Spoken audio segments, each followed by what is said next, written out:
I'm Deborah OBrien, your host today of Blissful. And today we have a very special guest, our very own Rachel Love. Hi, Rachel. Hello. Hello. Thanks for having me on. I think you had better sense having me on, but thank you anyway. Well, it's so nice to be able to have a time to talk with you. Well, We're always so busy, we never get a chance to chat. But you know what? I've been dying to ask you, how long have you been on this diet? You've lost so much weight. Okay. You can ask me about diet. I'm thinking, oh my God, there's so many things she can talk about. Thank you. Weight loss. Weight loss has been cutting at carbs. I had a wake-up call a while back, and diabetes. I had it one other time. My relatives had it. I thought I skipped it. Here I turned to a ripe old age of, well, I'm not going to tell you. Okay. But old enough, plenty old enough. And I thought I escaped it. All of a sudden, boom, here's the doctor saying I have it. I could not see the issue. I mean, it's kind of weird. I could look back at my pictures and there was an issue. But I didn't notice how much I had gained weight, how much I had bloated. It just, for some reason, my mind didn't see it. I didn't recognize it. And then the doctor gives me that stuff. And so, I didn't want to believe it. I took the test and kept poking my finger, which, by the way, I don't like blood, but kept poking my finger. And by golly, she was right. It was terrible. So I took the medicine, and the medicine made my hair start getting thin and falling out. It made my guts hurt. It made me feel terrible. And I realized I need to do something else. And so what I did was, I hate to say this word because I know it hurts people. Diet. And the other one starts to eat, exercise. God forgive me. I started the diet exercise program so I didn't have to take the medicine. It turned around. And once it turned around, for some reason my thoughts got clearer and I was able to see a bigger picture, and I realized that this product that I've been eating all the time, the sugary stuff I've been eating all the time, has been causing me some problems for a very long time. Aches and pains and different things I had which would limit my activity were all related. When I took on my diet, I felt better, so I had more energy to go out and do some exercise and stuff. So I'm watching the carbs, keeping the intake of the sugar to prefer nothing, but it's hard to avoid it altogether. It's in everything. Even our diet foods is full of it. Yes. So, yes. but they say that, when you're on a diet like that, it's really hard to discipline yourself because discipline doesn't last. No, it's not. It's not discipline. It is when you come to awareness of a situation, when it becomes really clear to you that I have an issue. I think even 12-step or something, some of those kind of programs, you have to come to a place where you realize you're no longer in control. Yeah. Something happened. It takes that wake-up call sometimes to do it. And I just realized I didn't have much of a choice. And then with time, I realized that all these years it's been affecting me. I just didn't see it. I mean, it was so slow and just creeped up on me. I just thought it was part of getting older. It was part of my heritage. All these excuses I made. It wasn't. It's. I'm really very good at making excuses. Really. Yeah. In fact, I used to drink too much in the old days, and I would wake up engaged or in a different state. Not sure I got there, and I was really good at making excuses. How that happened too, but it didn't change the fact that I woke up in a different state, or I woke up in a bed with somebody I didn't recognize. The reality was there, but I was really good at making excuses, ignoring it. But that eventually became an issue too. I learned a long time ago. It is the reality when it finally hits you. It doesn't take a lot of strength inside to do something about it. You just have no other choice. If you don't do something about it, the outcome is terrible. I can remember seeing my relatives when I was a kid, went back to the farm and stuff, and they were missing legs and were blind and stuff because of diabetes. So that memory is in there. And I thought, surely it wasn't me. But it was. But you know what you did, and that's what the first step is. It's surrender. You actually surrender. And I accepted it, like the 5 steps of denial, right? Deny it didn't happen, on. And, it's funny how long it takes us sometimes to get some. I'm fortunate that when you put your hand on a fire and it burns it, you learn pretty quickly, like 4 or 5 times later, to quit doing that because it burns. Thankfully. Some things you learn quicker than others. Some things just takes a lifetime, I'm afraid. It takes a very long time. And I'm not sure why that is about humans, but that's what we do. Well, Rachel, can you tell me, like, what's a typical day's diet for you? Like, what do you have for breakfast and lunch and dinner? Well, it's sort of like the Atkins, and it's mostly protein. I will have to admit that I had to put some carbs back in my diet because you don't get enough carbs. If you limit carbs a whole bunch, you end up with you get kind of depressed. You get kind of irritable and depressed. Oh. I didn't catch that right away either, but I found myself just not in a very good place, and I didn't know what it was exactly. I thought, okay, it must be not enough sunshine or it was something, and I realized with time, because I Googled it. Oh. I said, wait a minute, I have changed this, and now I'm feeling this all of a sudden. I can't seem to shake this. What could this be? And Googling it, and there it is. Yeah. No carbs. There it was. Still want to limit carbs because I really want the results faster. And the next step after that is memory problems. Your memory goes out a little bit. So when I saw the doctor about memory problems, they're going to send me to the Alzheimer's clinic to do some tests in my head. I realized, okay, again, what is going on? What is different? And it was my diet, so I added more carbs. So breakfast is 2 eggs, maybe sausage, maybe not. A low carb bread, which is hard to find, but I have 1 slice of bread. There's my carbs, and I put peanut butter on it. Yeah. And that's my breakfast. And that will keep you full until lunchtime? It's good for 4 or 5 hours, yeah. And then lunch would be, again, something that could be as simple as a boiled egg or 2 boiled eggs. It could, if I'm out with company or something, doing something, it could be a bigger, maybe a salad, chef salad or something. If I stick with ranch dressing, it's mostly carbs, less sugar. But once you start doing the processed foods, it's really hard to count the carbs because it's in everything, sugar, everything. But be a little careful. And I track it on my phone. Oh. On my phone, which everything I eat, I put in there. And it shows, end of the day, how many carbs I had, percentage of carbs, and how many grams of carbs, how much protein, how much salt. And that's been a real lifesaver to help me visualize what I've been doing. It's a terrific idea. Well, yeah, I've tried lots of different programs over the years, not because of health, but because, I want to look good. Yeah.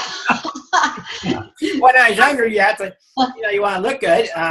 So I would, I watch the calories maybe once a day or something, really cut back on things to keep it down. But it's not easy to maintain that. And the reason was wrong. The reasoning was, swimsuits, Yeah.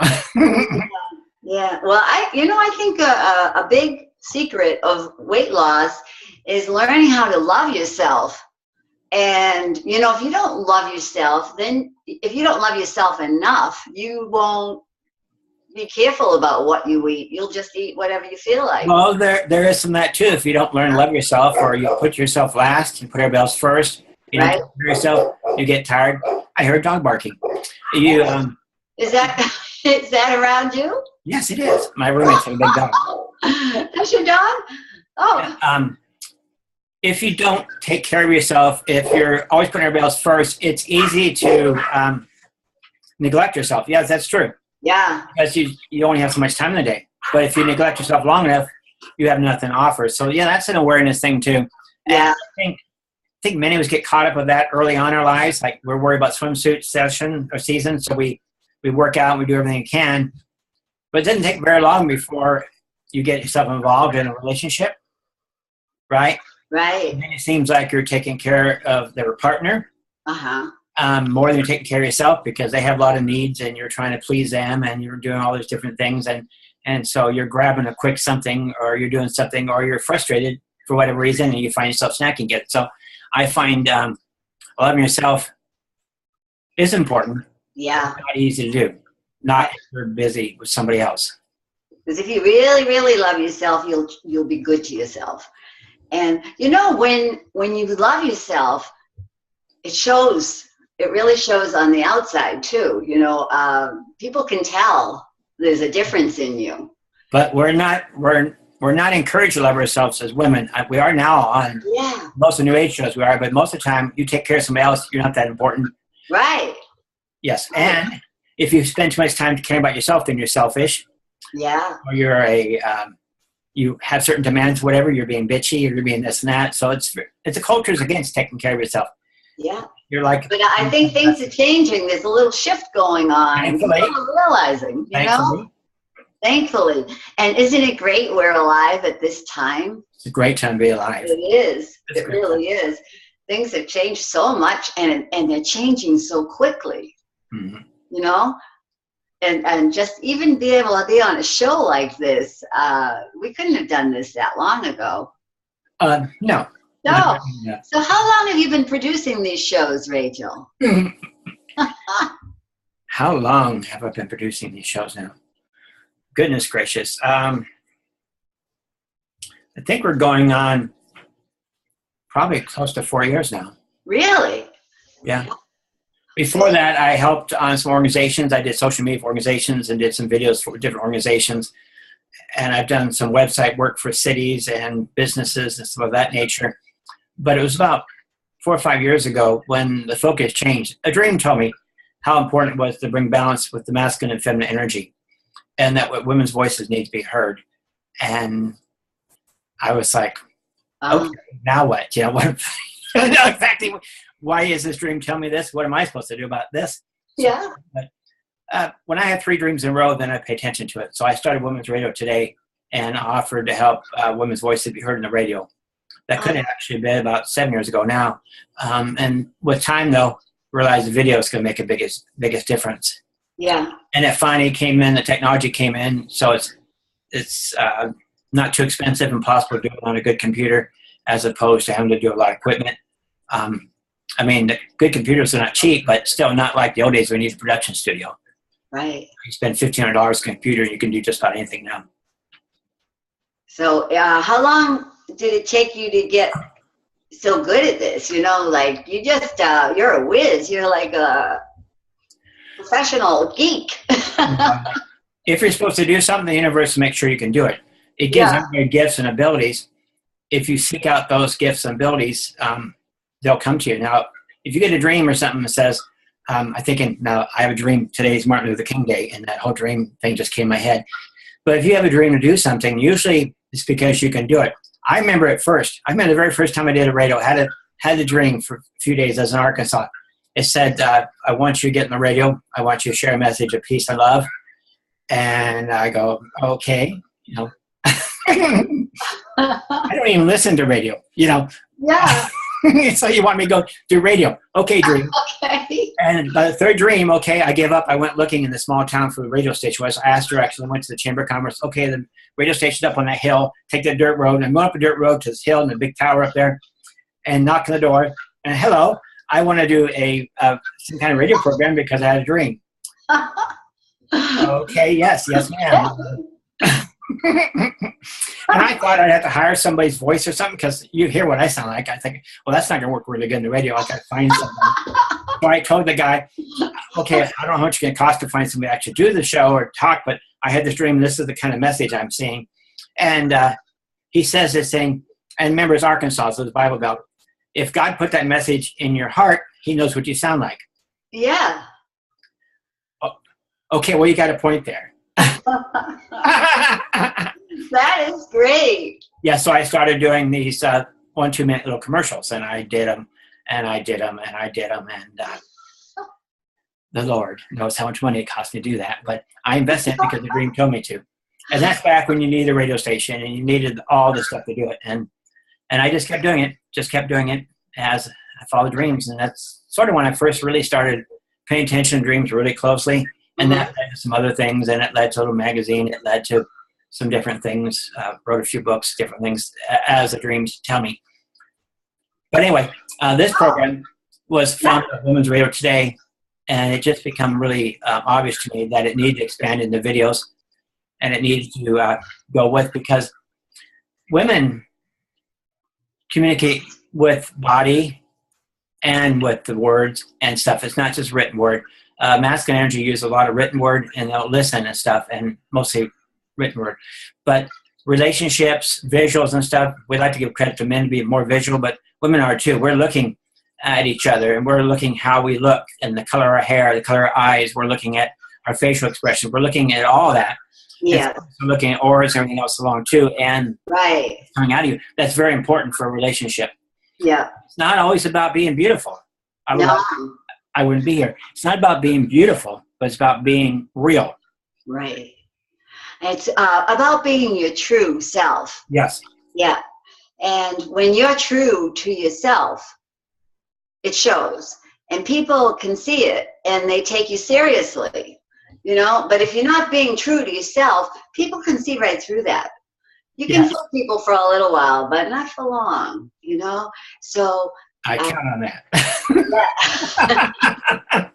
I wish I caught that sooner when I was younger. I was me too.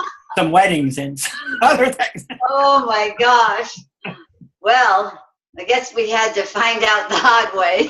Again, I wish it was easier. We just put a finger in the fire, get burned once, and learn that lesson. But we have to keep repeating it sometimes before catching. Once more. Maybe not this time. Maybe it won't burn this time. Yeah, exactly.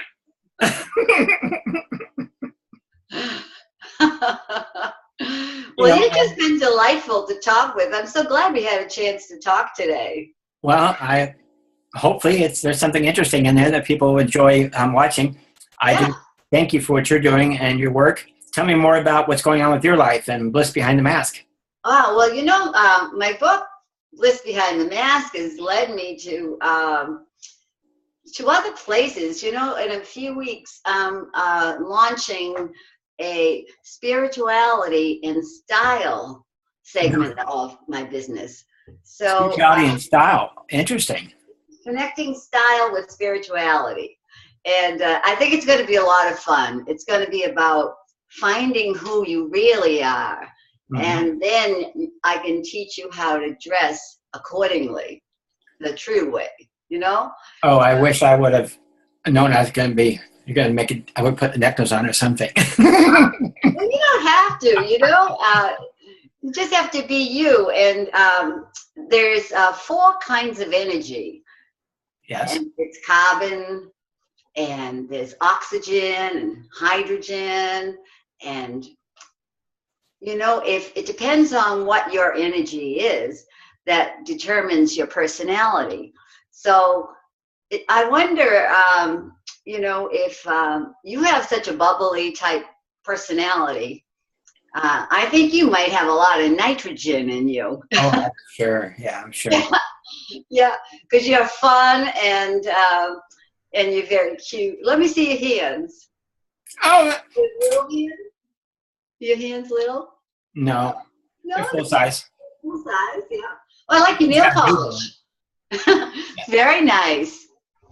This one, would you believe it or not, I hurt myself opening a cardboard box. So I got really soft skin. I got to be careful. With tender. Yeah, so it depends on what kind of energy you're made up of that will determine the style that you should wear and the colors you should wear too. So I found this one time I was on the internet and I came across Carol Tuttle. And I don't know if you've ever heard of her, but she's really an energy guru. And she's taught about energy for years and years and years. And then not too long ago, she developed this Dressing Your Truth. And once I started reading it, oh my goodness, I just ate it up. I loved it. Well, you've always been stylish, so I see where you're coming from. I like fashion. I like trying to do different things and stuff. You know, I ride motorcycles. That's my hobby, and I have to ride motorcycles. So it's a lot of black leather in my life. And of course, less leather, less clothing in the summertime than it probably should be at my age. But still, when in Rome or on a Harley, certain things. When you're on your Harley, you can do what you want. I might need some of your help to spice up my life a little bit more. We'll have to talk about that later. How fun! Yeah, that would be fun. Yeah, it makes a lot of sense. Well, I'm going to keep on the diet so I can get even smaller sizes. It's really a lot more fun when you go shopping and you don't have to go to the special tent rack to get what you're looking for. Isn't that great? Yeah. A lot more options. I don't know why they think plus sizes should be so plain looking or big graphics. I'm not sure why they do that, but I'm thankful that I have the energy I have. I'm feeling so good about stuff that I'm able to do my walks. I'm very thankful that I woke up enough to this understanding of what the issue was and made some changes so I can be around a little bit longer. Because I enjoy life. I want to be here as long as possible. I know some looking forward to a different reality after death and everything else. And, you know, knowing the way my life's been, I'll be back again. So I figure there's no reason to rush. Because the learning curve is a bitch. You are so delightful, Rachel. And it was just fun being here with you. You know, I think we're going to be running out of time, so we should probably say goodbye. But thanks for being here today. I love talking with you. And thank you, everyone, for listening. It was great to be here with you. Have a wonderful night. Bye-bye. Bye.